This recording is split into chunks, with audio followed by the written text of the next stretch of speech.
Udah kenyang sedikit. Makan dong. Tahu yang kayak tadi tahu gitu, tapi nanti masih kenyang. Yang tadi pagi. Tadi pagi? Tadi pagi ini apa? Yang itu tahunya. Hah?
Oke, Bismillahirrahmanirrahim. Assalamualaikum warahmatullahi wabarakatuh.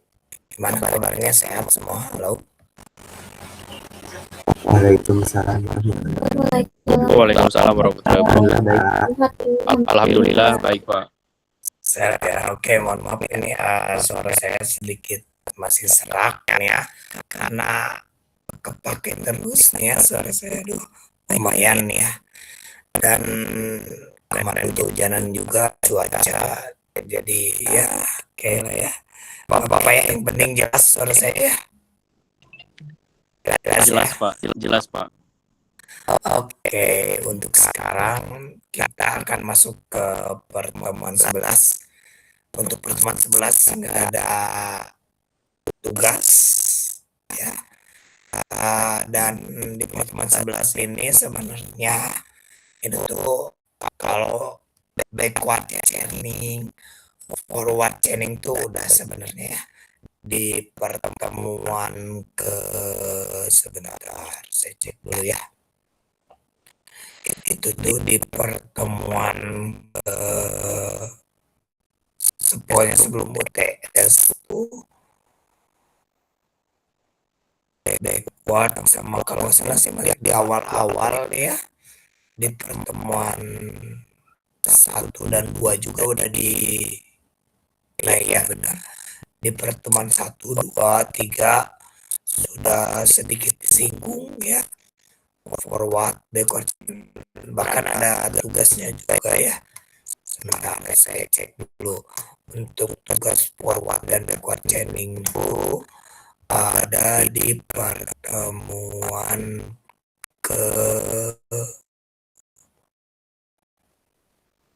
kalau ketiga. Sebentar ya, saya cek. Ya betul, di pertemuan ketiga saya cek dulu ya, dibuka dulu ya. Forward backward chaining ya benar, di pertemuan 3 tuh ya sudah dibahas dan sudah ada tugasnya juga. Paling sekarang kita akan lebih memperdalam terkait dengan forward dan backward chaining ya. Oke, sebelumnya kita akan isi juga nih ya, di 2 kelompok, karena minggu kemarin kelompoknya kelompok 7 kalau nggak salah ya. Sebentar saya cek dulu ya. Kemarin tuh terakhir kelompok 7 benar. Nah, kelompok 7 udah beres, tinggal kelompok 8. Berarti kelompok 8 tuh Gina, Wahyu, Hendra, Samsam, Ya dan Pak, kelompok Zelani ya. Sekarang 2 kelompok yang presentasi. Saya kasih waktu setengah jam berarti ya. Nanti ya Gina, Wahyu jam-jam itu Hendra ya. Setengah jam biar waktunya cukup. Terus tadi saya udah nyampaikan juga tidak ada tugas sekarang. Untuk minggu kemarin aman tugasnya, bisa. Ada yang nggak bisa boleh angkat tangan. Aman ya, bisa semua ya. Saya ya. Terus mohon maaf juga tadi sedikit waktunya, apa namanya, waktu masuknya kita ngepas di 19.15 karena tadi di mata kuliah sebelumnya ya yang saya ajar tuh lumayan tuh ya waktunya, kesita banyak tuh ya, karena tentang metodologi penelitian ya, di rada sedikit panjang. Saya udah 19 makanya baru ditutup 19.20 dan saya baru kelas kalian 19.30, mohon maaf ya. Jadi 15 menit baru kita mulai. Terus paling nanti tambahannya ya untuk uh, untuk pertemuan sekarang itu di bagian pertemuan 11 ya. Di bagian, nah ini generate and test berbagai metode lainnya. Nah, ini ada lainnya generators.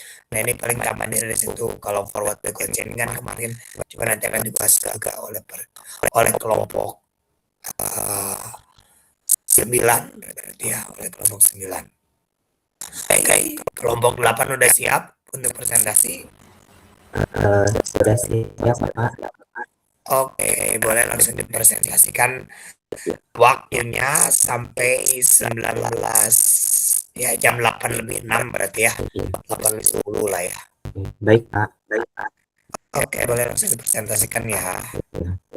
Baik, izin sebelumnya Bapak dan teman-teman izin share screen. Boleh.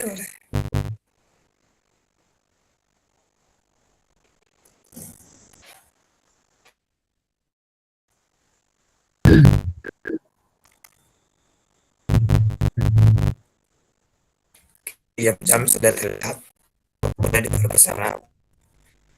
Boleh lanjut presentasikan. Ya Pak.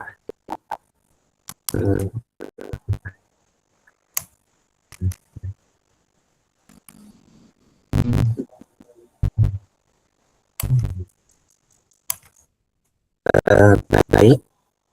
Bismillahirrahmanirrahim. Assalamualaikum warahmatullahi wabarakatuh.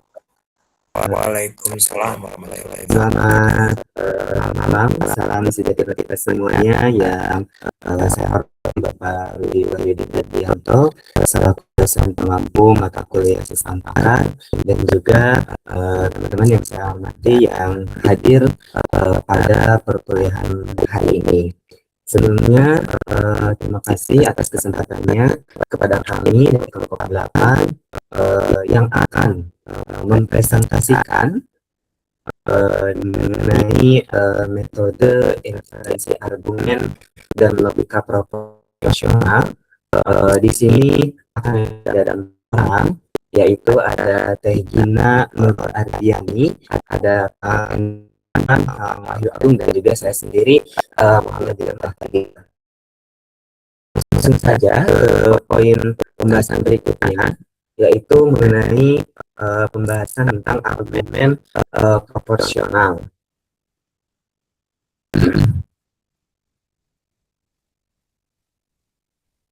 Argumen proporsional itu adalah bentuk penalaran yang didasarkan pada prinsip perbandingan atau rasio seimbang antara lebih unsur. Dalam argumen ini, suatu kesimpulan ditarik dengan asumsi bahwa hubungan antara satu pasangan unsur memiliki kesamaan atau kesejajaran dengan pasangan unsur lainnya.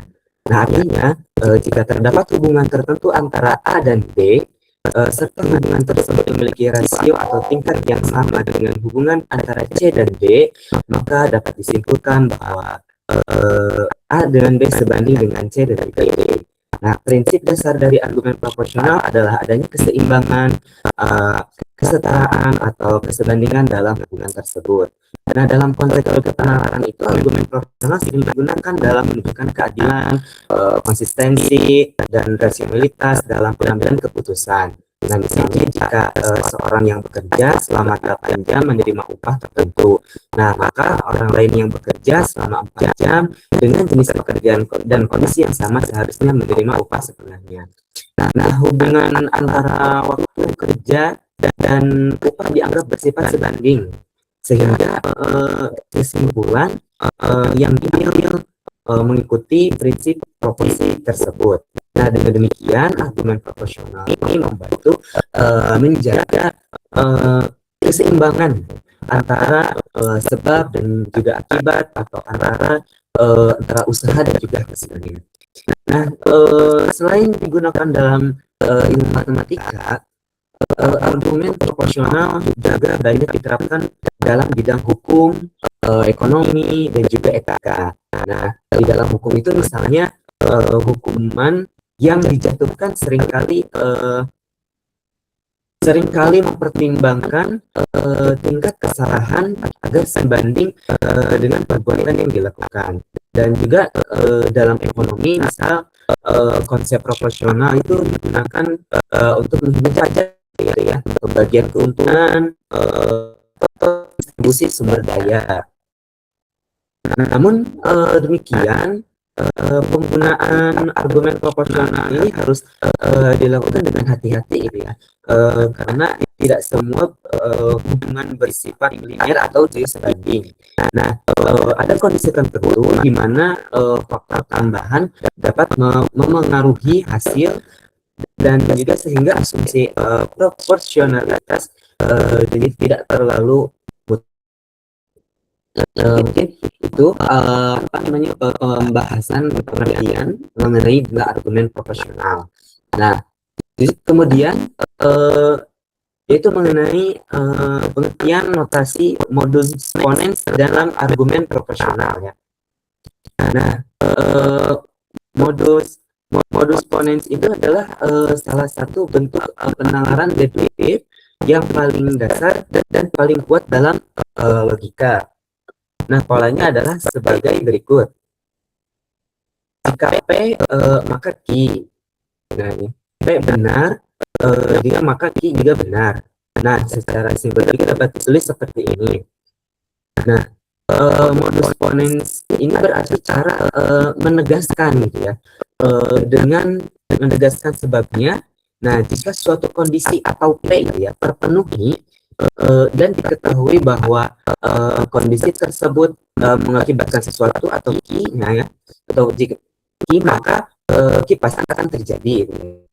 Nah, hubungan modus ponens dan juga hubungan modus ponens proporsional dalam argumen proporsional, hubungan antara dua hal ini dinyatakan dalam bentuk perbandingan yang sebanding.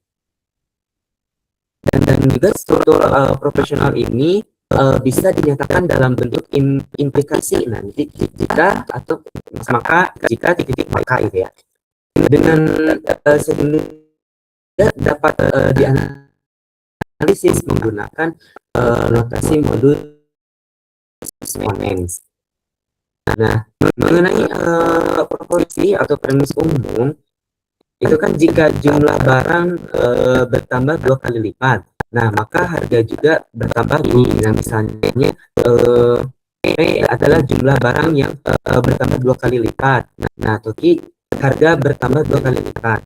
Nah, secara premis maka itu jumlah barang memang bertambah 2 kali lipat atau benar. Nah, maka kesimpulannya maka harga bertambah 2 kali lipat.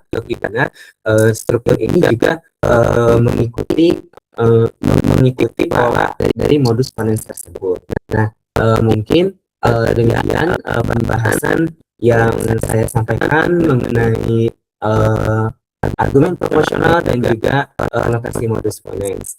Nah, juga untuk selanjutnya yaitu ada kesamaan logika pada modus ponens dan juga validitas modus ponens yang akan disampaikan oleh Teh Gina. Kepada Teh Gina dipersilahkan.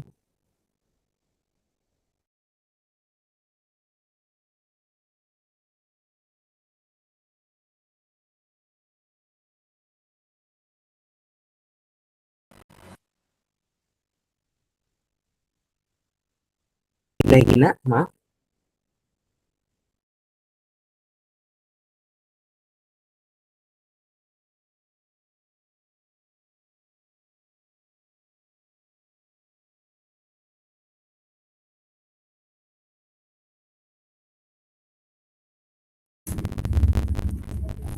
Gina belum ada ini Zam.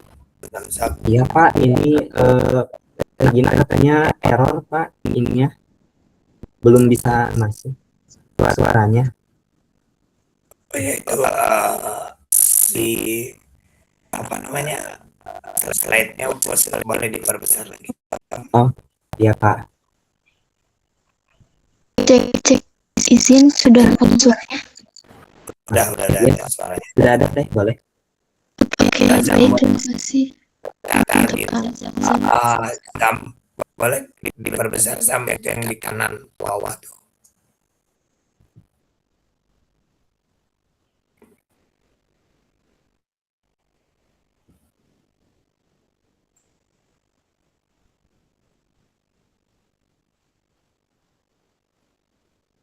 Kalau Zam, boleh share screen-nya. Iya Pak, maaf Pak. Bisa yang Baik, sebentar. ini nih yang apa namanya Nah, kanan bawah. Kalau nggak bisa coba diganti jadi ya, sudah ada. kayak lanjut boleh Gina langsung di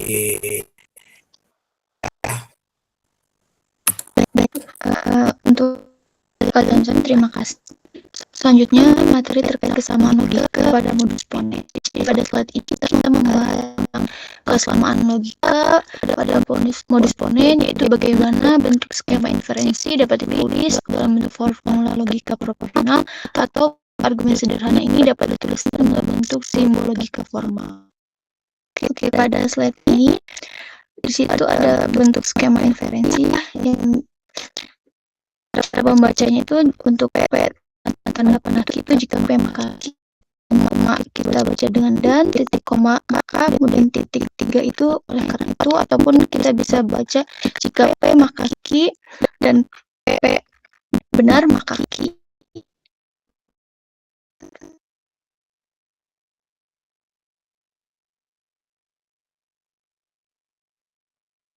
Ya, transformasi ke bentuk logika formal. Jadi dalam notasi inferensi koma itu artinya kedua pernyataan tersebut adalah premis dan keduanya benar secara bersamaan.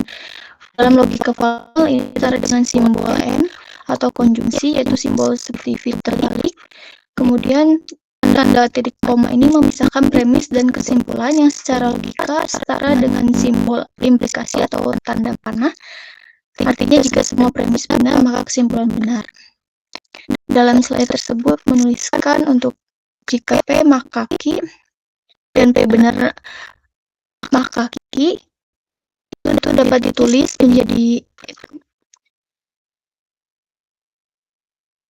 yang dalam kurung P dan panah Q itu dapat kita baca menjadi jika P maka Q dan P maka Q, atau cara membacanya bisa dibaca dengan jika benar bahwa P mengimplikasikan Q dan P benar maka Q. Boleh next, Kak.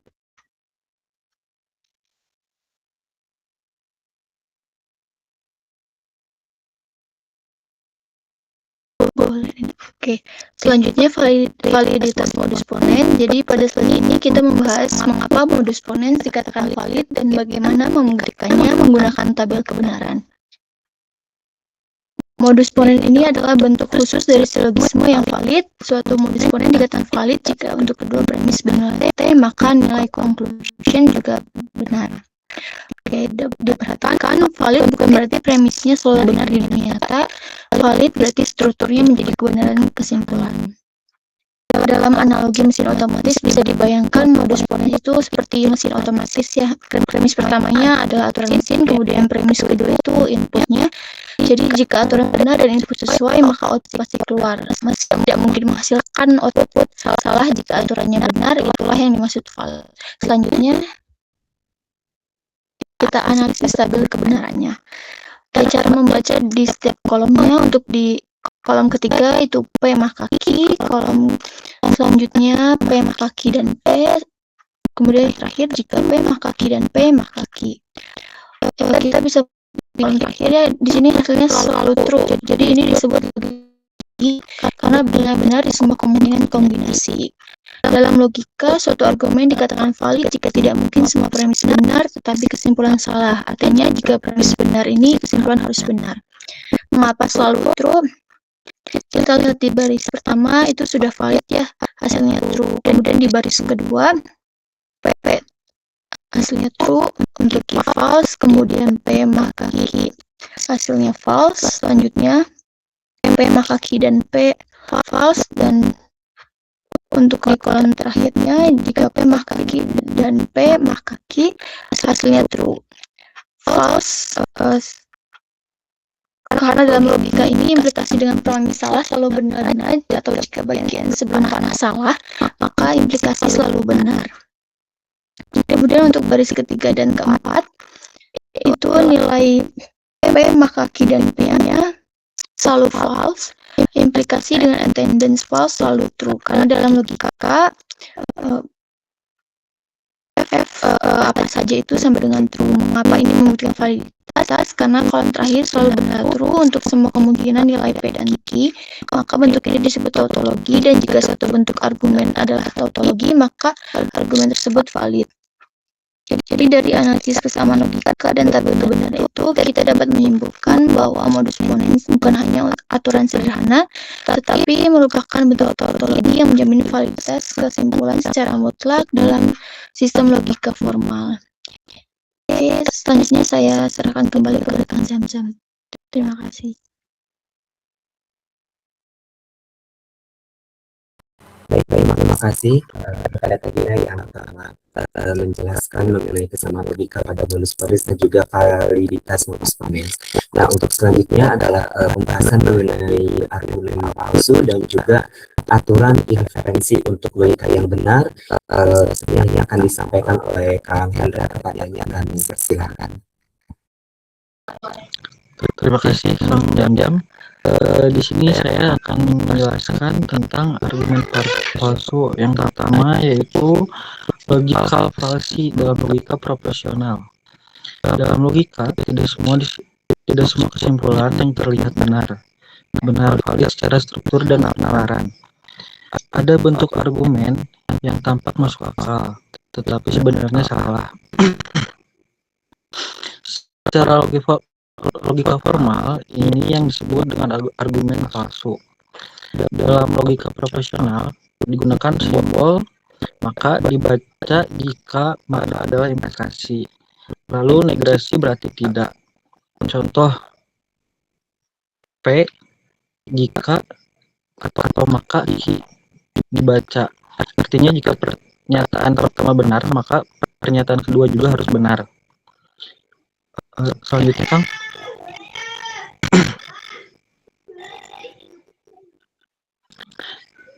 Ilustrasinya, contoh jika hujan maka jalan basah.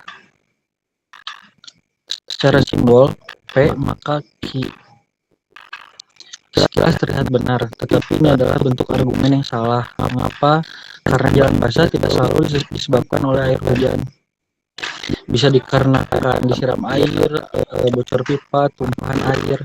Kesimpulan diambil tanpa kepastian dan sebab yang sah. Selanjutnya, Kang. Argumen palsu yang pertama itu affirming the consequence, menguatkan akibat.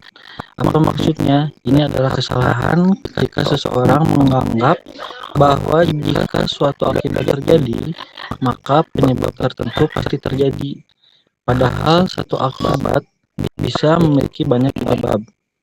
Bentuk umumnya jika P maka Q, artinya jika P terjadi maka Q terjadi, maka P pasti terjadi. Contoh sederhananya, jika hujan maka jalan basah, jika basah maka hujan. Mengapa salah? Karena jalan basah tidak selalu karena hujan, bisa karena disiram, bocor pipa, tumpahan air. Mengapa akibat hanya punya satu sebab? Struktur ini tidak valid secara logika. Selanjutnya, Kang. Argumen palsu 2, denying the antecedent, menolak sebab. Apa maksudnya? Ini adalah kesalahan ketika seseorang menganggap bahwa jika penyebab tidak terjadi, maka akibat juga pasti tidak terjadi. Padahal akibat bisa muncul dari penyebab lain. Untuk umumnya, jika P maka Q terjadi, P tidak terjadi, maka Q juga tidak terjadi. Contoh sederhananya, jika hujan maka jalan basah, tidak hujan maka jalan tidak basah. Mengapa salah? Karena walaupun tidak hujan, jalan tetap bisa salah karena disiram, bocor pipa, air limbah. Kesalahan logikanya adalah menganggap akibat hanya bisa terjadi jika satu sebab tertentu terjadi, padahal hubungan implikasi maka ini tidak menyatakan bahwa sebab itu satu-satunya penyebab. struktur ini juga tidak valid secara logika. Selanjutnya, Kang.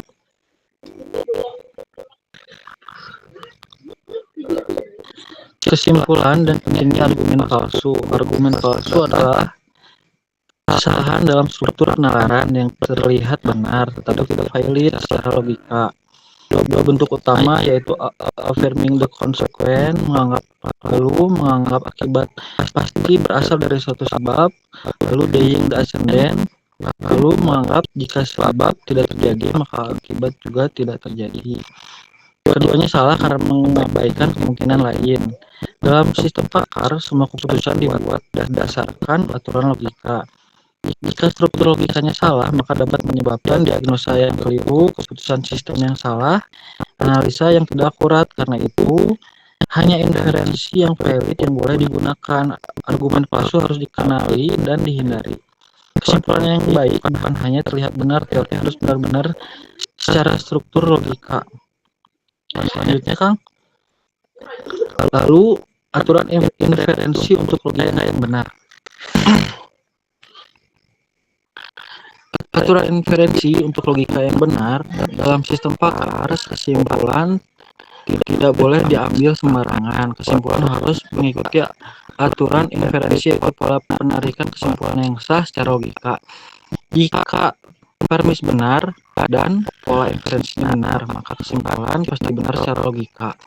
Dalam logika profesional digunakan simbol dibaca jika maka adalah implikasi, lalu yang keduanya itu tidak atau negresi, lalu yang ketiganya ini maka atau kesimpulan. Contoh P maka Q, artinya jika P benar maka Q benar. Penting dipahami, implikasi hanya menyatakan arah dari P ke Q, bukan sebaliknya. Selanjutnya, Kang. Modus ponens, aturan untuk umum. Jika P maka Q, artinya jika P terjadi maka Q terjadi, maka Q pasti terjadi. Contoh, jika lampu menyala ada listrik maka ada listrik, lampu menyala maka ada listrik. Mengapa valid?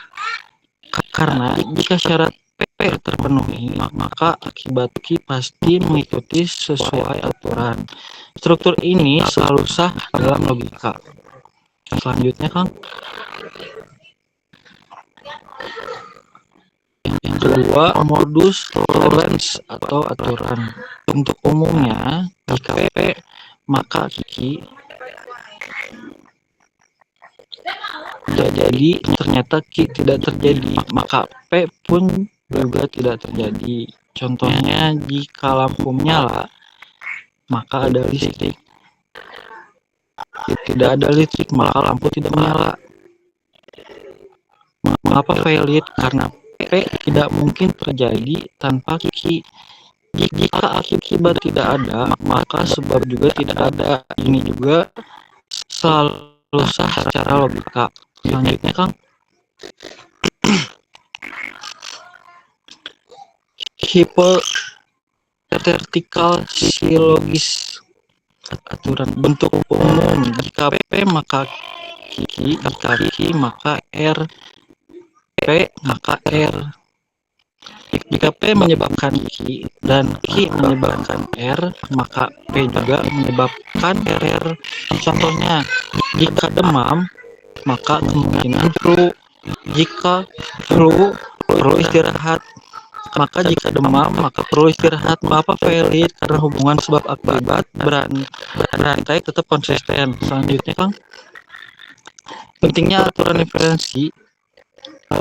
Kesimpulannya, aturan inferensi adalah pola penarikan kesimpulan yang sah secara logika. Dalam sistem pakar, aturan ini menjadi dasar bagaimana sistem berpikir. Cara kerja sistem pakar secara sederhana: sistem menerima fakta, sistem menerima aturan, mesin inferensi menarik kesimpulan berdasarkan aturan tersebut. Jika pola inferensi yang digunakan salah, maka akibatnya bisa diagnosa keliru, keputusan tidak tepat, analisis menjadi tidak akurat. Karena itu, hanya pola inferensi yang valid yang boleh digunakan. Beberapa aturan inferensi yang paling dasar dan penting yaitu modus ponens, modus tollens, hypothetical syllogism. Selama premis benar dan mengikuti pola yang salah, maka kesimpulan yang dihasilkan juga benar-benar secara struktur logika. Ini fondasi utama sistem penalaran dalam sistem pakar. Selanjutnya saya kembalikan ke Kang Azam. Baik, terima kasih kepada Kang Haida yang telah menjelaskan mengenai argumentasi dan juga aturan inferensi untuk kaitan yang kedua. Untuk selanjutnya adalah pembahasan mengenai kondisional beserta variannya dan juga batasan juga proporsional yang akan disampaikan oleh Kang Wahyu. Ada Kang Wahyu, dipersilakan. Baik, terima kasih. Pada bagian ini saya akan menjelaskan mengenai kondisional beserta variannya. Apa itu kondisional? Kondisional adalah pernyataan yang berbentuk berbentuk jika P maka Q yang ditulis dalam simbol logika sebagai P menjadi Q. Maka di sini P disebut anteseden atau bagian sebelum implikasi, sedangkan Q belum kan. Di sini saya disebut anteseden atau bagian sebelum implikasi, sedangkan Q disebut konsekuen atau bagian setelah implikasi. Secara sederhananya ini, saya sering dianggap sebagai syarat dan Q sebagai akibat dari syarat tersebut. Next kan?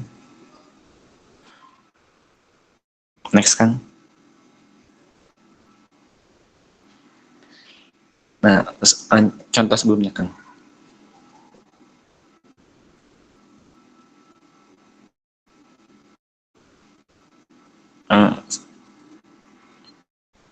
Sebelumnya Kang, maaf.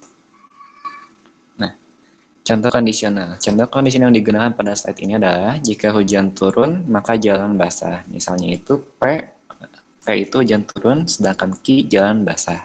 Maka dapat ditulis sebagai P menjadi Q. Artinya jika kondisi P terjadi, maka kondisi Q juga akan terjadi. Next. Variasi dari kondisional. Dari suatu pernyataan kondisional P menjadi Q dapat diturunkan menjadi 3 bentuk variasi, yaitu konversi, inversi, kemudian kontrapositif. Ketiga bentuk ini memiliki struktur yang berbeda dan tidak semuanya memiliki nilai kebenaran yang sama dengan pernyataan awal.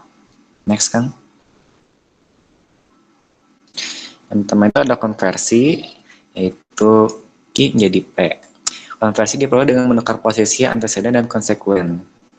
Jika bentuk awalnya itu P menjadi Q, maka konversinya menjadi Q menjadi P. Contohnya itu jika hujan, maka jalanan basah, konversinya menjadi jika jalan basah, maka hujan. Pernyataan ini tidak selalu benar karena jalan basah bisa disebabkan oleh faktor lain seperti disiram air atau adanya kebocoran pipa. Oleh karena itu, konversi tidak ekuivalen dengan pernyataan kondisional awal. Next kan? Kemudian ada inversi. Inversi diperoleh dengan memberikan negasi pada kedua proposisi. Dari P menjadi Q. Menjadi strip Q jadi strip Q juga. Strip P menjadi strip Q. Contohnya jika hujan, maka jalan basah. Inversinya jika tidak hujan, maka jalan tidak basah. Pernyataan ini juga tidak selalu benar karena jalan masih dapat basah akibat penyebab lain. Oleh karena itu, inversi juga tidak ekuivalen dengan pernyataan awal. Next kan? Kemudian ada kontrapositif. Kontrapositif diperoleh dengan menukar posisi proposisi sekaligus memberikan negasi pada keduanya. Dari P menjadi Q, kemudian menjadi negasi Q menjadi negasi P. Contohnya jika hujan, maka jalan basah. Kontrapositifnya, jika jalanan tidak basah, maka tidak hujan. Berbeda dengan konversi dan inversi, kontrapositif selalu ekuivalen dengan pernyataan awal. Artinya, keduanya mempunyai nilai kebenaran yang sama. Next kan? Kemudian ada hubungan logika. Berdasarkan tabel kebenaran, hubungan yang ekuivalen adalah P menjadi Q sama dengan negasi Q menjadi negasi P, yaitu antara kondisional dan kontrapositif. Sedangkan konversi dan inversi tidak ekuivalen karena nilai kebenarannya tidak selalu sama dengan pernyataan awal. Next kan? Kemudian ada batasan logika proporsional.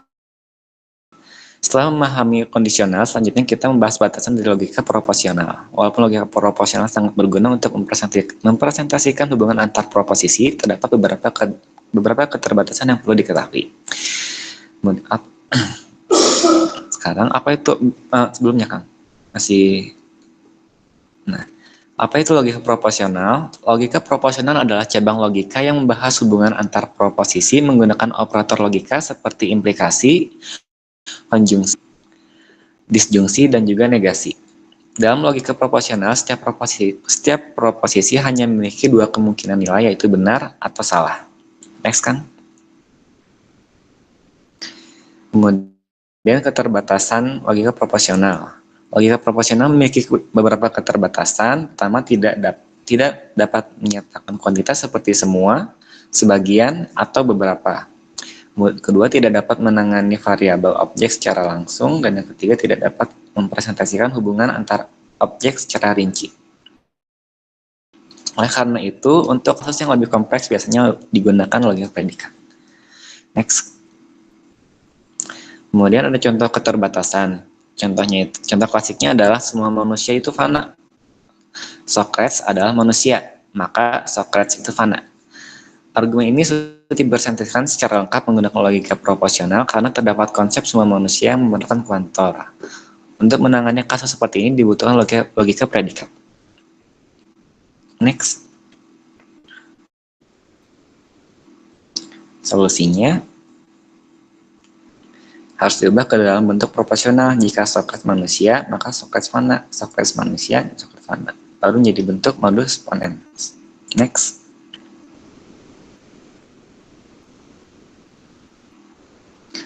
Kesimpulannya, argumen proporsional ini merupakan bentuk penalaran yang didasarkan pada prinsip kesebandingan atau perbandingan yang seimbang antara dua atau lebih hal.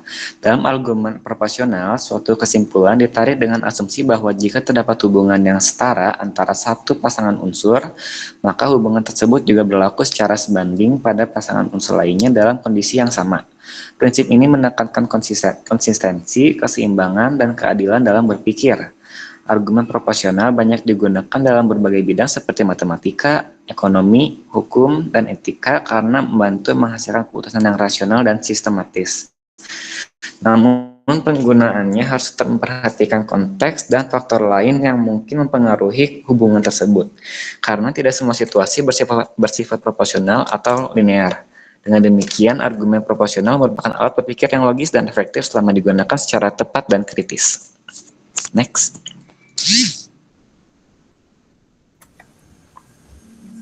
Oke, Sudah cukup ya. Balik. Ada yang mau bertanya? Ya. Kalau nggak dari saya nanti. Boleh Pak. Berarti ini langsung ditutup aja Pak, apa gimana? Sebentar, saya bertanya dulu ya. Boleh Pak, baik. Tanya nggak yang lain? Kalau nggak nanti dari saya. Baik teman-teman, apakah ada yang mau ditanyakan? Oke, dari saya aja lah ya. Boleh Boleh di Pak. slide sebelumnya. Bentar Pak. Sebelumnya, oke sebelumnya. Tadi itu sebentar ya, saya lupa di slide berapa, bentar ya. Iya Pak. Saya cek dulu. Iya Pak.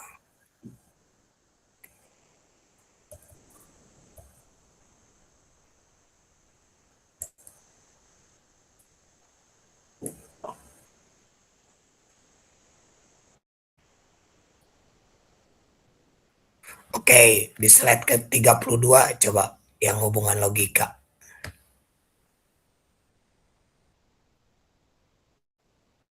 Nah, ini kan ada lambang 3 nih ya. Itu lambang apa? Yang garis 3 kayak sama dengan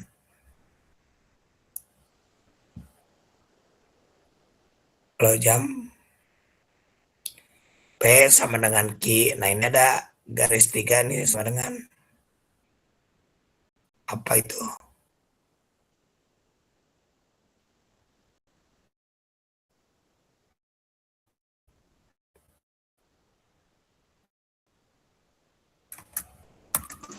Izin menjawab, Pak.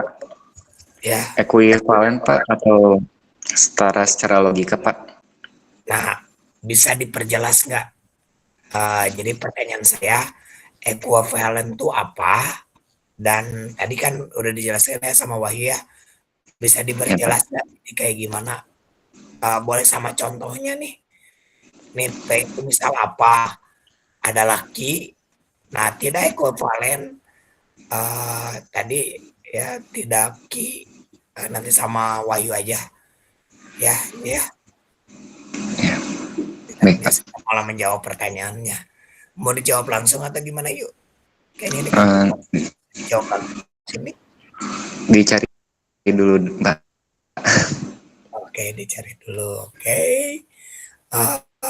Boleh ditutup Ya, Zam. baik Bapak. Eh,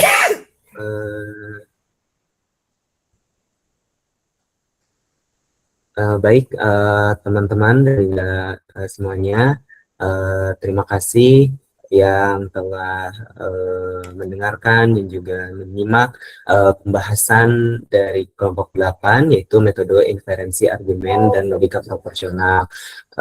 Kami dari kelompok 8 ya akan berakhir gitu ya. Terima kasih atas segala perhatiannya. Mohon maaf apabila ada kesalahan dan juga dalam kekurangan. Kami akhiri. Assalamualaikum warahmatullahi wabarakatuh. Waalaikumsalam warahmatullahi wabarakatuh. Oke, bagus presentasinya, dan paling itu aja yang saya tanyakan ya di slide ke-32 yang ekuivalen tuh ya, dan yang tidak ekuivalen itu contohnya kayak gimana, dan tadi tidak ekuivalen tuh kayak gimana. Jelas ya Zam ya pertanyaannya ya Zam? Ya, baik Pak. Oke, kita lanjut untuk mempersingkat waktu. Boleh kelompok selanjutnya? Kelompok selanjutnya tuh Zailani, Febrina, Sri, Arvana sudah siap? Yang Febrina lagi di jalan, lanjut aja Pak. Lanjut aja, nanti dikasih buat ngobrolnya di akhir aja ya. Kalau bisa sih di jalannya menepi dulu, nanti presentasi gitu bilang ya. Oke, boleh langsung dipresentasikan slide-nya. Nah, udah kelihatan, boleh langsung dipresentasikan ya. Assalamualaikum warahmatullahi wabarakatuh. Waalaikumsalam warahmatullahi wabarakatuh. Kami dari kelompok 9 akan memaparkan materi dari forward dan backward ini. Di sini terdapat 5 tim sebenarnya Pak, jadi telat satu lagi. Ada saya, Zailani Mursyid, ada Zila Sari, Febrina Melati, Muhammad Arfana, dan satu lagi Raka. Oke, Raka berarti ada tambahannya Raka ya? Ya Pak. Oke, yang di jalan tuh Febrina atau Raka? Febrina Pak. Oh, kalau Raka ada?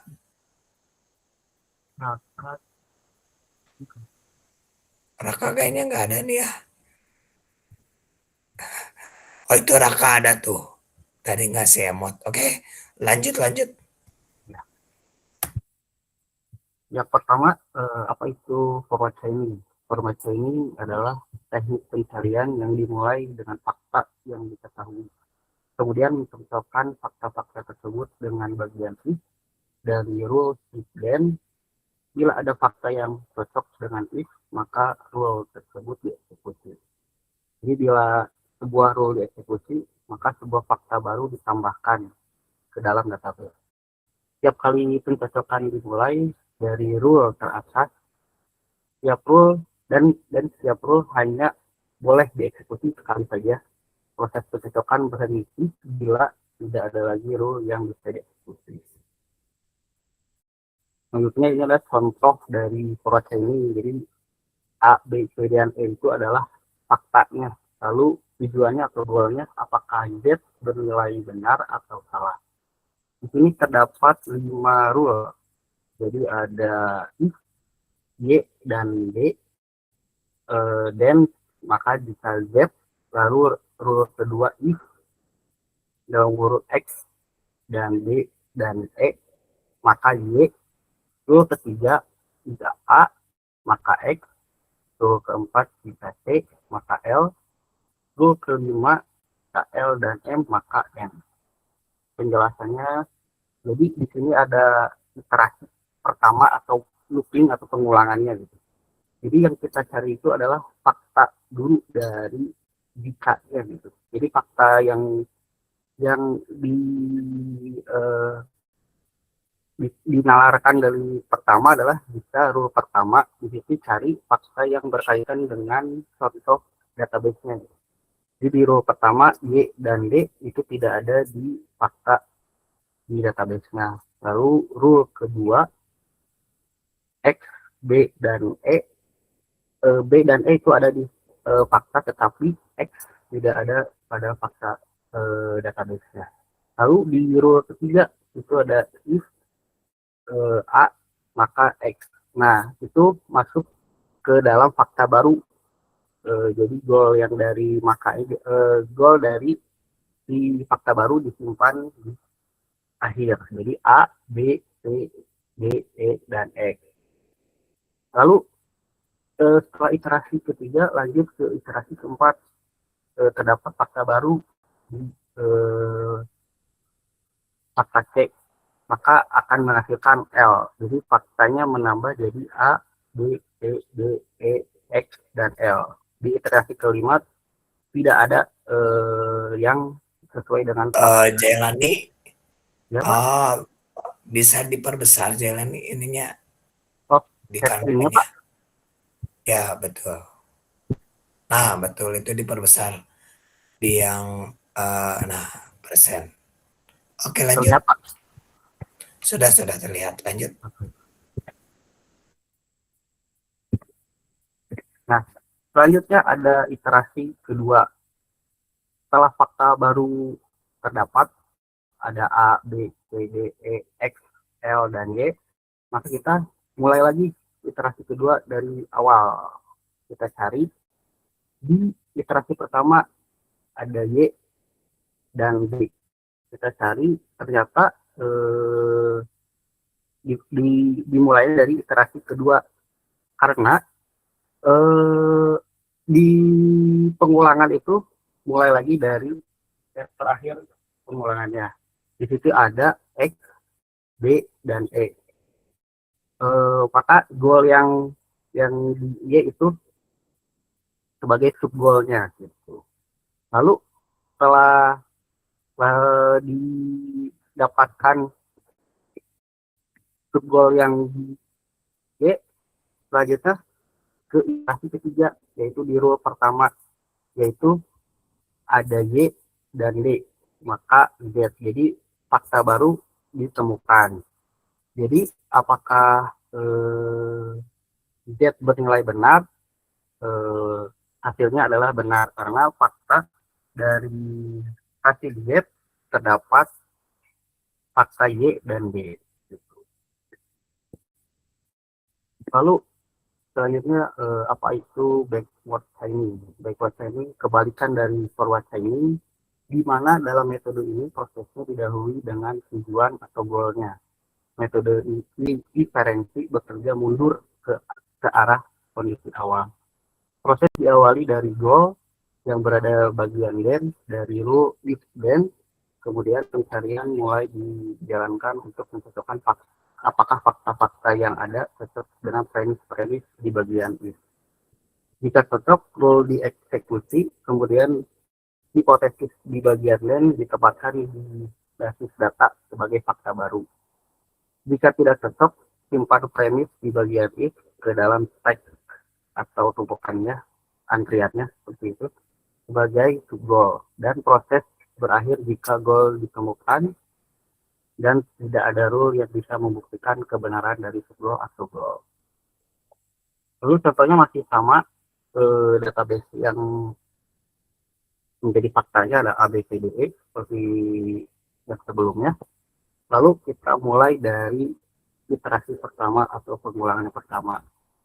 Di sini database-nya ada A, B, C, D, dan E, lalu teknis atau kita mau cari dulu goal, kan di sini goalnya apakah Z bernilai benar, maka kita harus langsung mencari tujuannya, yaitu Z. Disimpan di tumpukannya dari stack. Jadi Z sebagai goal dari awal stack yang terdapat di sisa tadi, sedangkan Y tidak ada, jadi dia itu masuk ke tumpukannya, jadi bertambah, jadi sistemnya info plus in plus out. Lalu lanjut ke iterasi kedua. Setelah di iterasi pertama mendapat tag baru yaitu Y, maka kita cari dulu goal yang di Y. Ternyata ada di iterasi kedua dengan fakta X, B, dan E. Setelah kita lihat, ternyata fakta X tidak ada. Maka X disimpan di stack. Jadi stacknya menambah jadi X, Y, dan Z. Lalu lanjut ke iterasi ketiga. Tag yang di akhir adalah X, maka kita cari goal dari X ada di rule yang ketiga, yaitu if E. Nah, di database ternyata sudah ada, jadi tag yang X itu dihapuskan dan dihapus dari fakta baru, jadi tagnya tersisa Y dan Z dan masuk ke fakta baru menjadi A, B, C, D, E, dan E. Lanjut pengulangan keempat, iterasi keempat, mencari goal dari Y. Ternyata ada di iterasi rule kedua, yaitu X, D, dan E.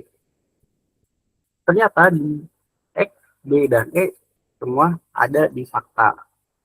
Lalu Y dihapus, dimasukkan ke fakta baru dan tersisa Z. Nah, iterasi kelima langsung menuju ke goalnya, jadi di row 1 yaitu Y dan D. Apakah ada di database? Ternyata ada, dan Z dihapus di fakta baru. Lalu iterasi ke-6 tumpukan sudah tidak ada, jadi Z ditemukan di database, maka proses pencarian dihentikan dan terbukti bahwa Z bernilai benar. Selanjutnya akan dipresentasikan oleh Muhammad Arfana. Baik, terima kasih Devani. Untuk yang selanjutnya itu di sini ada karakteristik forward dan backward. Yang pertama itu dari jenis pertanyaannya. Untuk forward sendiri itu biasanya untuk menjawab apa yang bisa terjadi selanjutnya gitu. Dan untuk backward itu kebalikannya. Jadi saling terbalik gitu antara forward dan backward tuh. Kalau backward tuh mengapa ini terjadi gitu. Untuk pendekatannya sendiri biasanya untuk si forward itu dari pendekatan dari bawah ke atas, sedangkan backward itu kebalikannya, seperti tadi si backward itu tuh dari goals-nya dulu gitu. Next,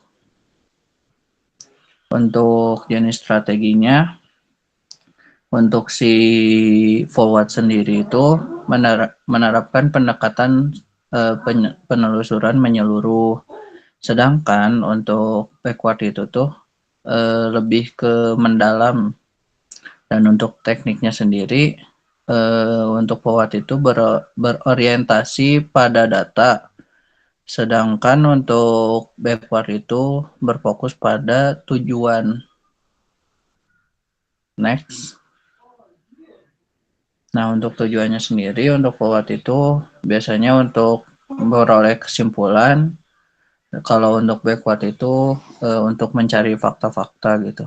Dan untuk aplikasinya sendiri biasanya digunakan kalau untuk forward itu untuk pemantauan, perencanaan, ataupun interpretasi dan kontrol. Sedangkan untuk backward biasanya digunakan untuk pemeriksaan, debugging, ataupun diagnostik.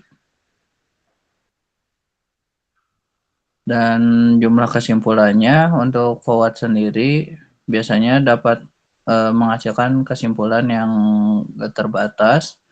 Kalau backward itu kebalikannya, kesimpulannya biasanya terbatas.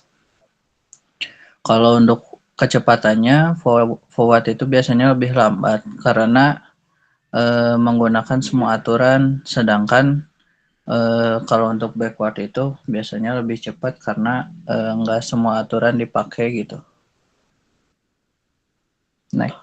Nah, kita masuk ke materi selanjutnya, yaitu metode analogi. Apa sih metode analogi itu? Metode analogi itu biasanya disebut case-based reasoning atau penalaran berbasis kasus. Adalah teknik penyelesaian masalah dengan cara memanfaatkan dari pengalaman kasus-kasus terdahulu untuk menyelesaikan masalah baru. Jadi analogi itu tuh biasanya biasanya menggunakan kasus-kasus yang dulu gitu. Jadi kayak buat nyelesain masalah baru teh biasanya ngelihat dulu kasus yang dulu tuh kayak gimana sih, karakteristiknya sama nggak sih sama kasus yang baru. Kalau misalnya sama, nah biasanya diikutin tuh si cara nyelesainnya buat nyelesain si kasus yang baru seperti itu. Next. Nah, untuk konsep dasarnya sendiri, yang pertama itu sistem menyimpan basis kasus atau kasus lama dan juga solusinya. Lalu kasus lama sama solusinya ini tuh digunain buat nyelesain kasus baru gitu, yang mungkin sama ataupun mirip-mirip gitu. Dan untuk metode ini muncul sebagai alternatif kuat terhadap sistem berbasis aturan atau rule based tradisional karena mengurangi kebutuhan untuk mendefinisikan aturan if then secara manual yang rumit. Metode ini termasuk dalam pembelajaran mesin atau machine learning karena sistem dapat belajar dari pengalaman yang terdokumentasi. Nah, untuk tahapan dari metode analogi ini tuh ada 4 R. Yang pertama itu retrieve atau mengambil. Nah, retrieve itu mengambil kasus lama, tapi yang mirip-mirip dengan kasus baru gitu. Nah, untuk yang selanjutnya itu ada revise atau merevisi, yaitu mengambil kasus yang paling serupa dari basis pengetahuan atau kasus berdasarkan input pengguna. Selanjutnya ada reuse, yaitu menggunakan kembali. Maksudnya itu yaitu menggunakan solusi dari kasus lama untuk menjadi solusi pemecahan masalah untuk kasus baru gitu. Yang terakhir ada retain atau mempertahankan, yang dimana ini tuh menyimpan solusi baru tersebut ke dalam basis kasus untuk nantinya digunakan lagi jika misalnya ada kasus serupa, baru, dan mirip-mirip gitu, seperti itu. Nah, untuk kelebihan dan kekurangannya itu, yang pertama kelebihannya itu mengurangi biaya dan usaha. Kenapa bisa gitu? Karena ya cuman apa ya, bisa dibilang mendaur ulang dan mengambil data dari kasus lama gitu. Jadi gak makan banyak biaya gitu. Yang selanjutnya lebih mudah dibangun jika data pengalaman atau kasus lama banyak. Yang selanjutnya lagi ada kemampuan untuk belajar atau menambah basis pengetahuan secara mandiri. Dan untuk kekurangannya sendiri ada sangat bergantung pada ketersediaan kasus masa lalu. Jadi kalau misalnya si kasus masa lalunya terbatas, itu tuh jadi hambatan juga karena si data atau percontohan yang bisa diambil dari kasus lama untuk menyelesaikan kasus baru itu tuh terbatas juga gitu. Dan yang selanjutnya itu memerlukan metode pengukuran kesamaan atau similarity. Nah, ini tuh kenapa harus pakai pengukuran kesamaan? Karena ya untuk menyelesaikan kasus yang baru atau yang baru ada itu tuh harus nyari dulu gitu. Si kasus lamanya tuh harus yang benar-benar mirip atau sama gitu, kayak gitu. Next. Nah, untuk contohnya sendiri itu sistem diagnosa di rumah sakit menggunakan Clinical Decision Support System atau CDSS. Cara kerjanya yaitu sistem menyimpan data pasien terdahulu berdasarkan gejala, hasil lab, diagnosa, dan lain-lain. Nah, ketika misalnya ada pasien baru, sistem akan membandingkan data nih sama si pasien baru ini teh dengan database dari pasien lama. Lalu sistem tuh akan ngitung gitu si kemiripannya si pasien baru ini tuh sama nggak sih kasusnya sama pasien yang udah lama atau pasien yang udah pernah ditangani. Nah itu tuh dilihat kemiripannya dari database. Nah di database tuh ada gejala, hasil lab atau diagnosa dari pasien-pasien yang udah lama. Dilihat nih kemiripannya nih sama pasien yang baru mirip gak gitu. Nah terus setelah sistem mendapat kemiripan yang paling mirip, maka sistem akan memberikan rekomendasi seperti kasus ini 87% mirip dengan pasien yang didiagnosa demam berdarah. Lalu menggunakan rekomendasi tersebut sebagai acuan gitu. Next. Oke, selanjutnya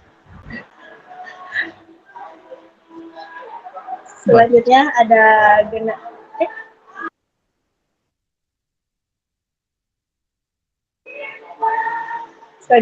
Generate M-Test. Generate M-Test adalah metode pencarian heuristik paling sederhana yang membangkitkan semua kemungkinan solusi secara sistematis, lalu menguji satu persatu hingga menemukan yang cocok. Proses ini menggabungkan pembangkitan atau generate node atau lintasan dari keadaan awal dengan pengujian atau tes apakah mode tersebut mencapai tujuan.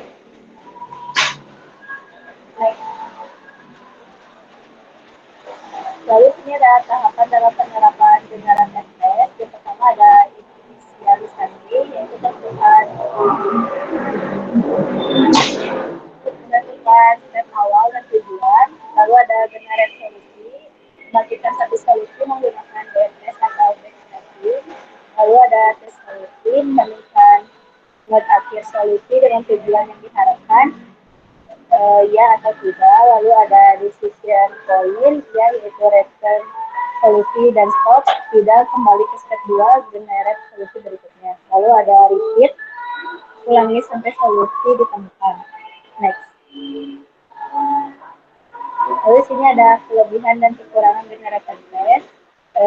Kelebihannya yaitu menjamin temukan solusi jika ruang lengkap, lalu mudah diimplementasikan. Kekurangannya ada lambat untuk ruang pencarian besar atau eksponensial, dan tes semua kemungkinan atau boros komputasi. Next.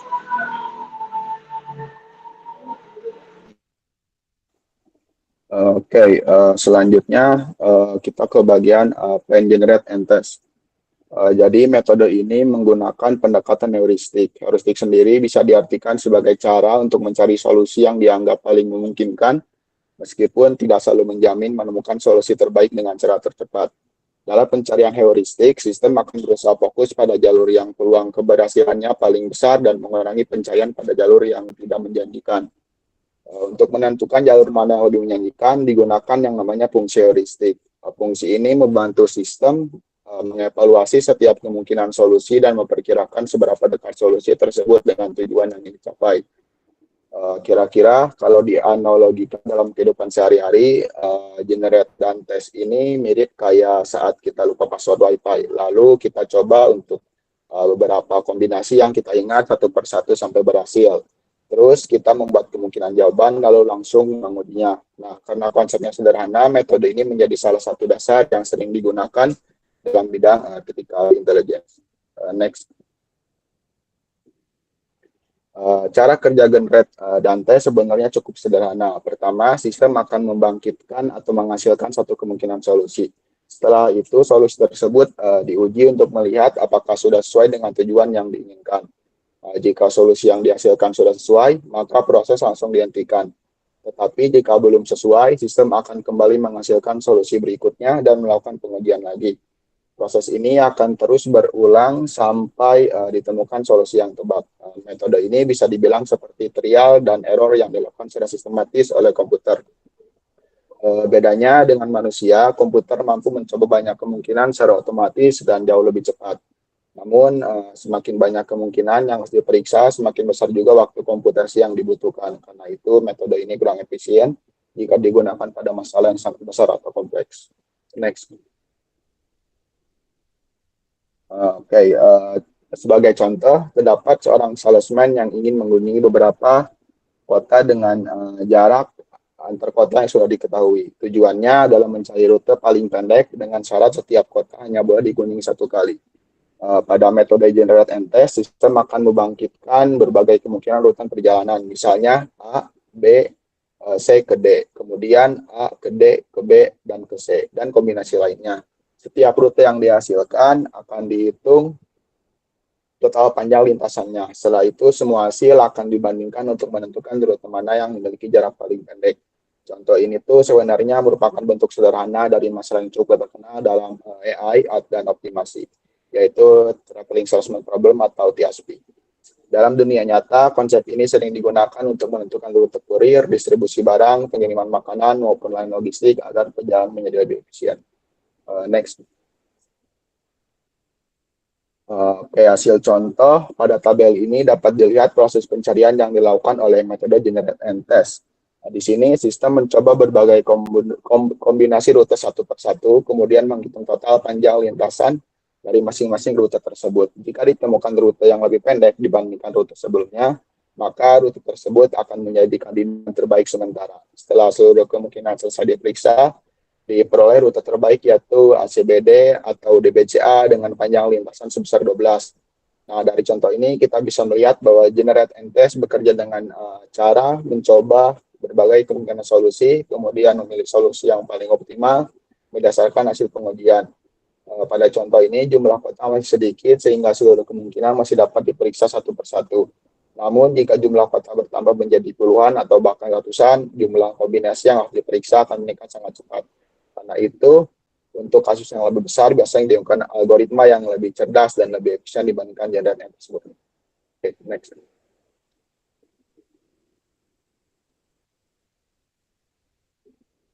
Oke, saya kembalikan ke Kang Jelang.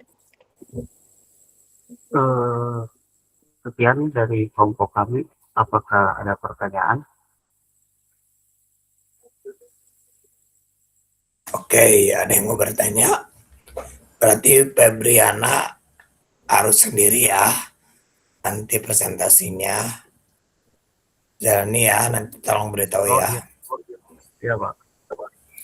Oke, paling dari saya aja untuk presentasi pertanyaannya lah ya. Sebentar di slide ke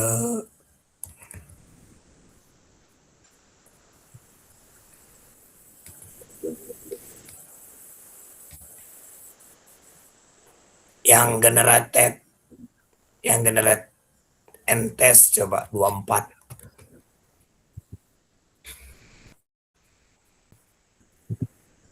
Nah ini cukup ini karena metode pencarian heuristik paling sederhana yang membangkitkan semua kemungkinan solusi secara sistematis lalu menguji satu persatu hingga menemukan yang cocok ya. Proses ini menggabungkan pembangkitan generate node atau lintasan dari keadaan awal dengan pengujian tes. Jadi ada generate, menggabungkan pembangkitan, tes itu pengujian. Apakah node tersebut mencapai tujuan? Oke, lanjut. Slide selanjutnya yang bagian selanjutnya.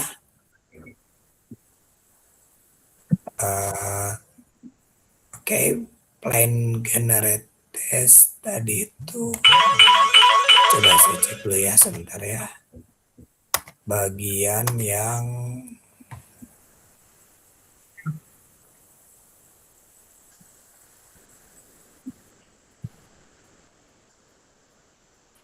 contoh coba yang 29.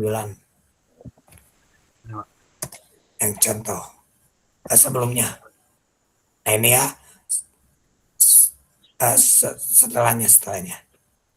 Tadi yang contohnya ini seorang salesman ingin mengunjungi N kota, jarak tiap kota sudah ditentukan. Oke, A, B, C, D. A-nya 8, B-nya 5, C-nya 6, D-nya 7 tuh ya. Terus jarak dari D ke B 4, jarak A ke C itu 3, oke. Jadi semuanya 18, oke. Yang saya tanyakan, yang ini nih tabelnya. Selanjutnya coba. Ini kan ada ABCD panjang lintasan 19. Lintasan terpilih ABCD panjang lintasannya 19. ABDC 18. ABDC 18 ya lintasan terpilihnya. Dan seterusnya itu didapatnya dari mana? Coba lihat sebelumnya. Nah ini kan ada gambarnya ya. Bisa dijelaskan nggak sama tabelnya?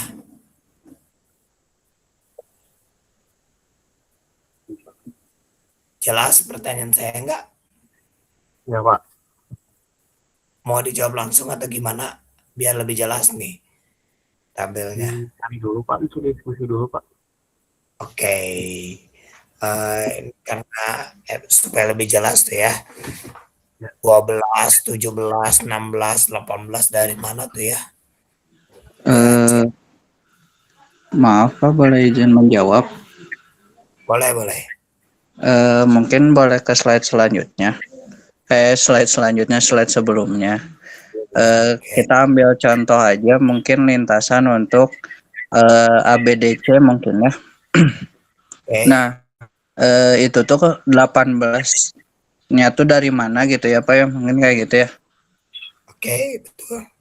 Ya, untuk si 18-nya tuh ya bisa dilihat aja gitu pada gambar lintasan. Contoh kita ambil contoh ABDC. Nah, kita lihat saja panjang lintasannya dari A ke B 8, terus dari B ke D 4, ditambahkan saja gitu. 8 tambah 4, lalu dari D ke C 6 gitu.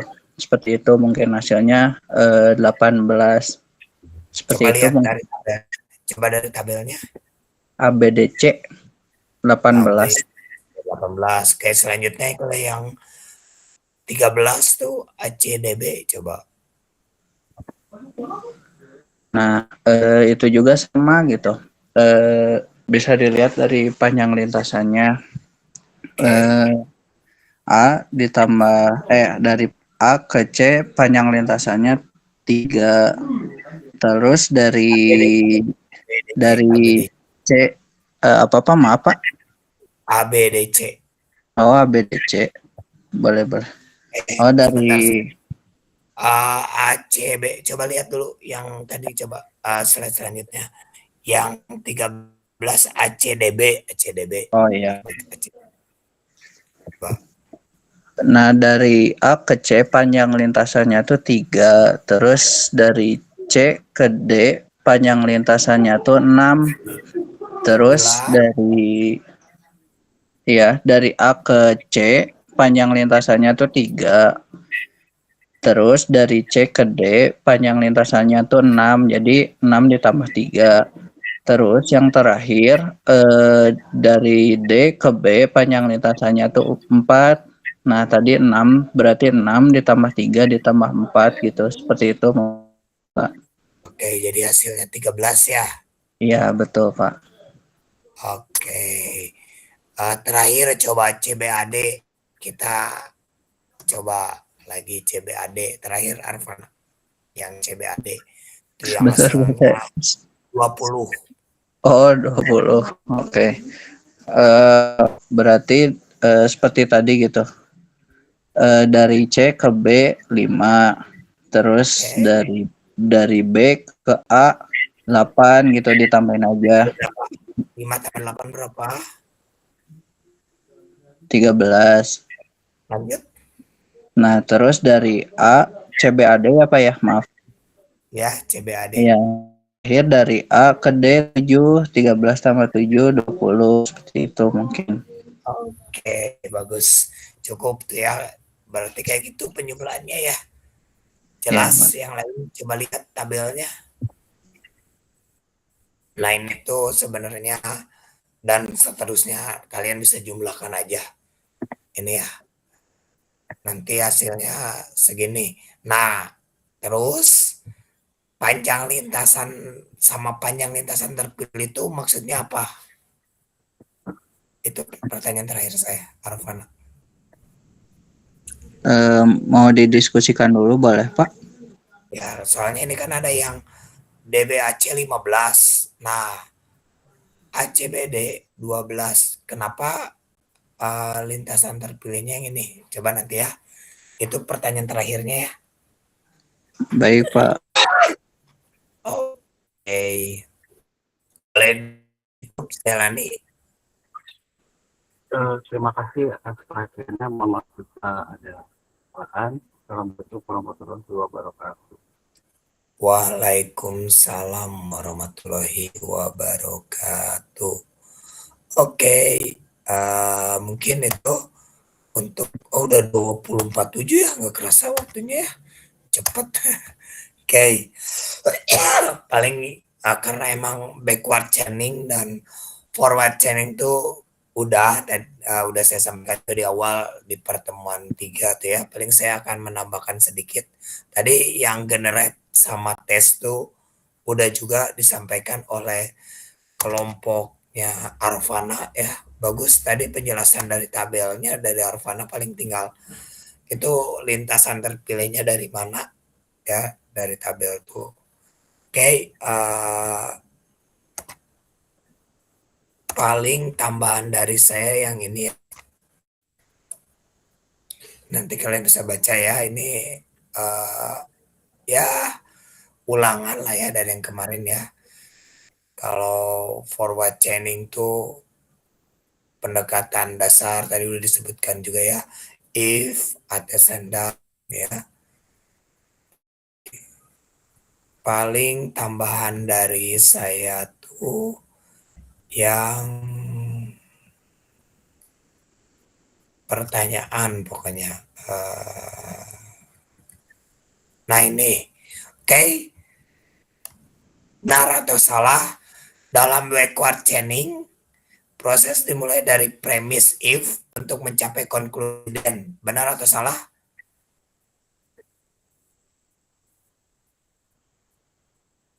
Premis if mencapai konklusi then. Benar atau salah? Halo? Halo? Yang lain ini? Jawabannya benar atau salah? Ayo. Setelah ini kita kuis ya. Halo? Ayo dijawab dulu. Benar atau salah ini? Dalam backward chaining, proses dimulai dari premis if mencapai konklusi. Benar? Halo? Selani, Zam-Zam, Mukni, Mukni di sini ya. Dan yang lain, jawabannya benar atau salah? Nggak apa-apa, dijawab aja. Kalau salah nggak jadi masalah. Benar Pak. Benar, kenapa? Jawabannya benar, kenapa?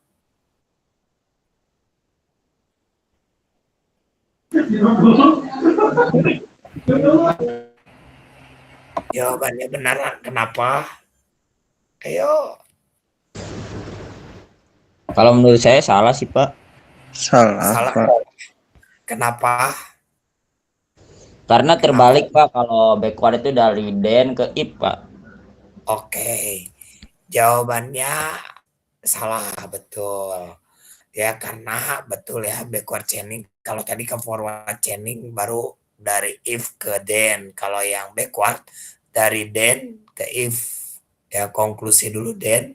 Yang ingin dicapai kemudian mencari premis if yang dapat membuktikan konklusi tersebut atau kesimpulan tersebut. Oke. Terus dan tes menjamin penemuan solusi dalam ruang pencarian yang terbatas, namun bisa memakan waktu lama karena sifatnya yang exhaustive. Benar atau salah?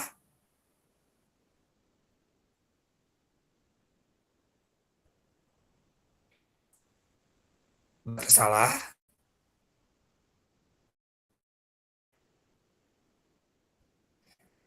Yang generate and test lainnya ya.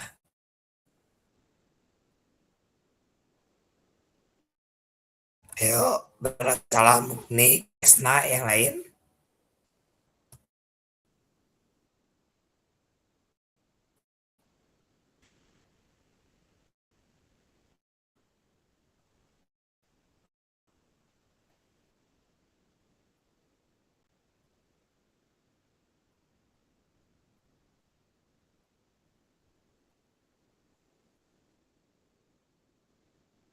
Benar, Pak. Benar. Kenapa benar? Karena metode ini tuh ngecek semua posibilitasnya, Pak. Jadi kemungkinan bakal tercapai gitu si yang tadi disebutin. Oke, benar visibilitasnya ya. Ada yang nyebut juga Ravana, benar karena membutuhkan banyak waktu. Oke. Jawabannya betul ya. Jadi plan generate and test itu menjamin penemuan solusi dalam ruangan atau ruang pencarian yang terbatas, namun bisa memakan waktu lama karena sifatnya yang exhaustive. Jadi, algoritma plan generate and test memang menjamin penemuan solusi dalam ruangan pencarian yang terbatas karena memeriksa semua kemungkinan secara exhaustive, meskipun ini dapat menyebabkan waktu komputasi yang panjang. Jadi memakan waktu yang panjang lah ya. Terus forward chaining lebih cocok digunakan untuk sistem diagnosis medis di mana dokter ingin mencari penyebab dari gejala yang ada. Benar atau salah? Ini gampang nih. Benar atau salah? Yuk. Forward chaining untuk dokter mencari penyebab dari gejala. Benar atau salah? Aduh, gampang. Salah. Salah, Pak. Salah. Salah ya? Salah. Jawabannya salah. Jadi, forward chaining itu lebih cocok digunakan untuk sistem diagnosis medis itu untuk mencari gejala itu salah. Karena nih ya, diagnosis medis lebih cocok menggunakan backward chaining. Goal driven karena prosesnya dimulai dari hipotesis dulu penyakitnya untuk mencari bukti yang mendukung, sedangkan forward chaining lebih sesuai dengan atau sesuai untuk prognosis atau perencanaan. Jadi merencanakan dulu, if dulu, baru then hasilnya. Kalau backward kan, kalau backward tadi tuh apa namanya, then dulu, kesimpulan dulu, baru if. Karena kan yang berobat udah sakit dulu nih ya, misal sakit pusing. Nah kita cari nih gejalanya dari apa dan lain sebagainya, nanti ketemu solusinya. Bisa jadi si pusing tuh penyakit apa dan lain sebagainya ya. Jadi forward chaining tuh nggak cocok ya buat pendeteksi gejala. Lebih cocok ke perencanaan. Oke, cukup itu. Nah, sekarang kita ke kuis. Cukup lah ya waktunya ya. Nggak apa-apa sedikit ya. Boleh diakses blog www.blogcat. Halo, boleh pakai HP atau pakai laptop? Akses Blogcat. Kalau udah akses Blogcat, ini join a game. Nanti ada game ID ya. Nanti masukkan game ID-nya. Mau link ya, Bapak. Blogcat. Oke, sebentar. Saya kirim di chat ya. Gak apa-apa sedikit lebih waktunya ya. Blogcat tuh udah saya kirim di chat ya.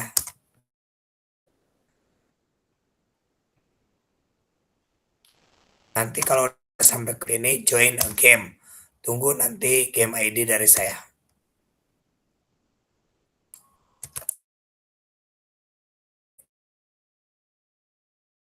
Kita main kripto. Nanti kalian bisa ambil poin seorang kalau ketahuan passwordnya. Jadi jangan kasih tahu passwordnya ke temennya ya. Dan kalian nanti menjawab pertanyaan terkait dengan sistem pakar. Semakin menjawab benar bagus, semakin bagus juga nilainya, dan juga kalian nanti dapat bonus ya. Kalau yang kena hack itu menjawab teka-teki ya.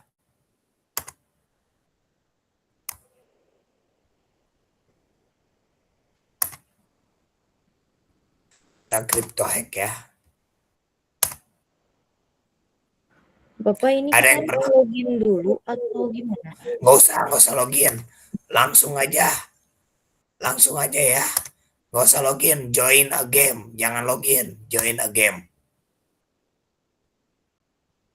Nanti masukin game ID. Udah kesini? Sudah, Pak. Belum Pak, sebentar komputer saya yang restart Pak. Bentar. Boleh pakai HP, so.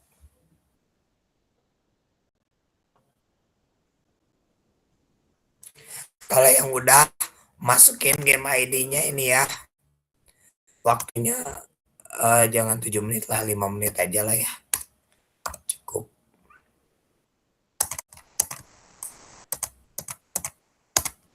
Oke, waktunya 5 menit. Ini tuh berapa pertanyaan ya? 12 pertanyaan ya.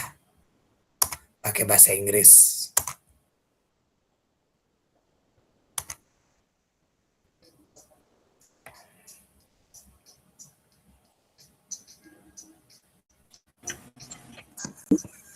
Langsung dimasukin aja Pak ini ID-nya.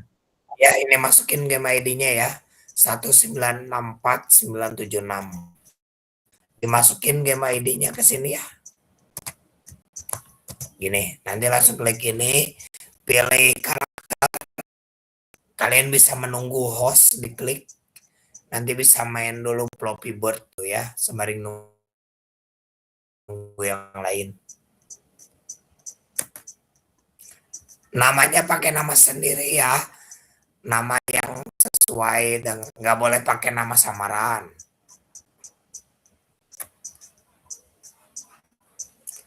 Kayak Akram, udah Safira Salsabila.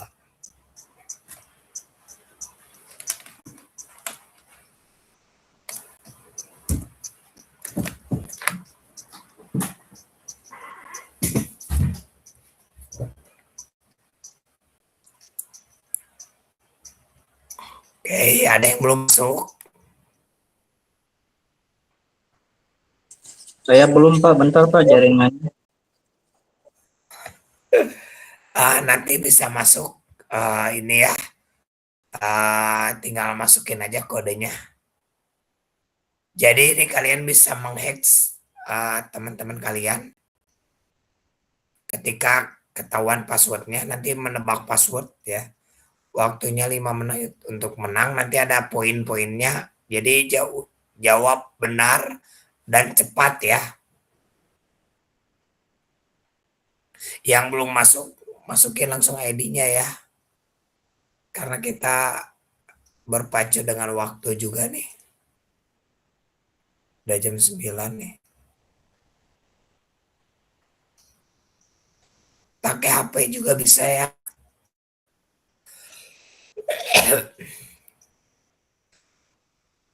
Langsung dijawab pertanyaannya, diklik aja. Ingat, jawab benar dan cepat. Benar aja, kalau salah nggak dapat poin. Cepat tapi salah itu apalagi nggak dapat poin. Benar juga, maksudnya benar juga, tapi kalau lambat itu poinnya kecil. Tuh Sandi Wijaya udah benar, Tasya.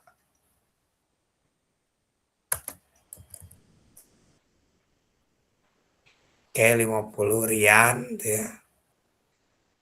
Ini 5 menit tuh nanti dari 12 pertanyaan tuh diulang-ulang ya.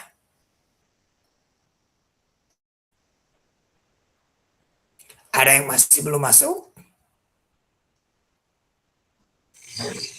Saya Pak jaringannya nge-lag Pak. Ya, Masih siapa namanya? muter-muter. Ivan Pak. Nanti screenshot aja ya. Kirim lewat WA personal ya. Baik Pak. Bentar. Oke, jadi nanti tetap mengikuti, cuman karena jaringan lah, nggak apa-apa kalau kayak gitu. Kalau tuh ya, kalau udah ngehack Mariam kena hack, jawab teka-tekinya Mariam. Raka tuh kena hack oleh Safira. Kamil poinnya 58. Dijawab teka-tekinya Raka. Ega tuh ya. Ngehack Aditya tuh ya. Aditya dijawab teka-tekinya. Tuh poin 41 Aditya diambil oleh Ega.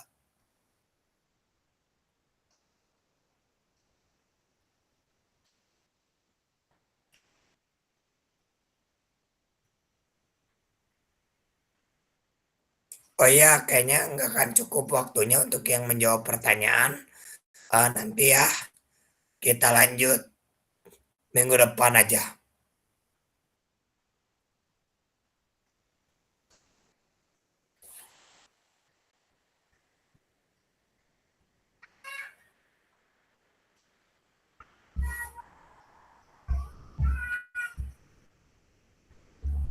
Zam-Zam tuh ya, nge-hack Restu. Zaidan tuh, nge-hack Rahma. Wahyu Agung, Tiara Bella. Ini Wahyu Agung karena nge-hack Tiara Bella 30 jadi ke atas nih 720 poinnya. Mukni itu ya. Itu nggak ada yang mau nge-hack si Mukni tuh.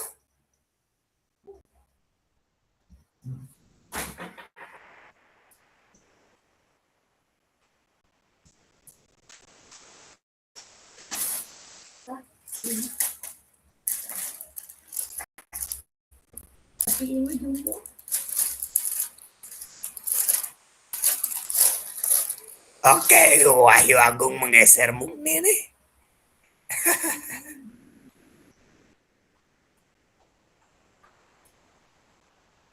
Mukni digeser lagi tuh sama Sandi. Arvana nge-hack Safira tuh ya. Udah pada ketahuan, cari passwordnya yang ini.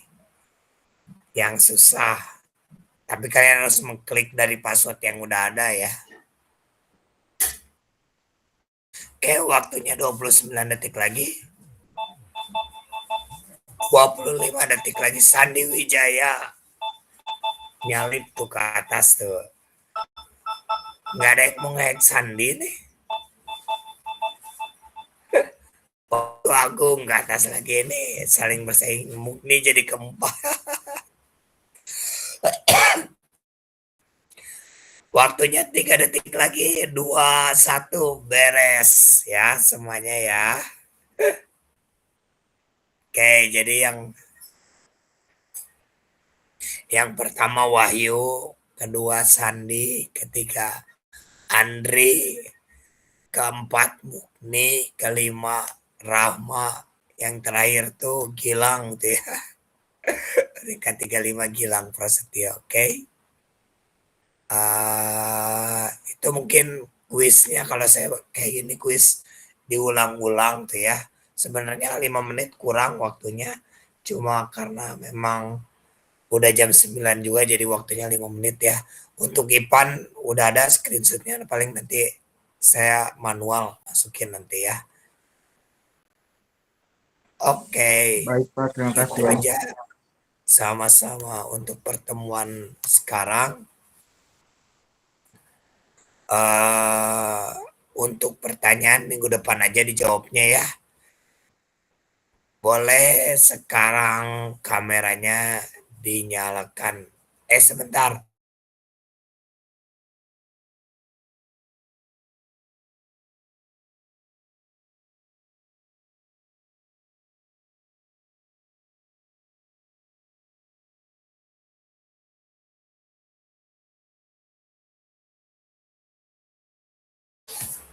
Boleh kameranya dinyalakan. Oh ya, sebentar. Saya lupa. Ini dulu ya. Saya present dulu ya. Saya cek. Siapa tahu ada yang belum ini dan saya cek juga. Biar ada yang belum masuk juga. Oke, udah semua ada. Erdiansyah ada, Muhammad Erdiansyah. Muhammad Erdiansyah ada. Muhammad Erdiansyah nggak ada ya, ini ya, Mugni ya. Oh, ada. Barusan, Pak. Oke, angkat tangan tuh ya. Rahmat Nur Effendi. Rahmat Nur Effendi nggak ada ya? Nggak ada ya, Rahmat Nur Effendi ya. Oke, yang lain saya cek. Oke, sip. Udah semua ada. Zaidan, Zelani, Wahyu, Agung nggak ada. Oke, mungkin itu teman sekarang. Kita sesi foto-foto dulu ya. Kita mulai. 1, 2, 3. Sekali lagi. 1, 2, 3. Oke, terima kasih semuanya. Mohon maaf kalau ada salah-salah kata dan jangan lupa tugasnya dikerjakan ya. Minggu sekarang ada tugas, mohon maaf. Jadi selamat berlibur dan kita ketemu lagi minggu depan. Selamat malam. Assalamualaikum warahmatullahi wabarakatuh. Terima kasih ya semuanya ya. Waalaikumsalam warahmatullahi wabarakatuh. Waalaikumsalam warahmatullahi wabarakatuh. Terima kasih, Bapak. Terima kasih, Pak. Sama. Terima kasih, Pak.